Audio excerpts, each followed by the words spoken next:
اعوذ باللہ من الشیطان الرجیم بسم اللہ الرحمن الرحیم۔ میری آج کی ویڈیو مختصر لیکن معلومات سے بھرپور ہے۔ یہ مسجد جو آپ کو نظر آ رہی ہے، اس مسجد کا نام ہے مسجد قبلتین۔ یہ مدینہ منورہ میں واقع ہے۔ مکی زندگی کے 13 سال بعد مدینہ منورہ میں 14 ماہ تک مسجد اقصی قبلہ اول کی طرف منہ کر کر نماز ادا کی جاتی تھی۔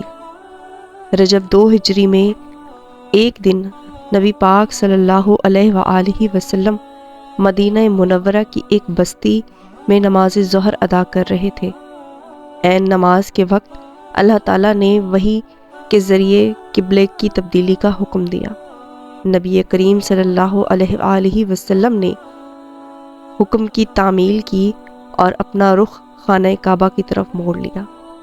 اس لیے اس مسجد کو مسجد قبلتین کہا جاتا ہے، یعنی 2 قبلوں والی مسجد۔ امید کرتی ہوں میری یہ ویڈیو آپ کو پسند آئی ہوگی۔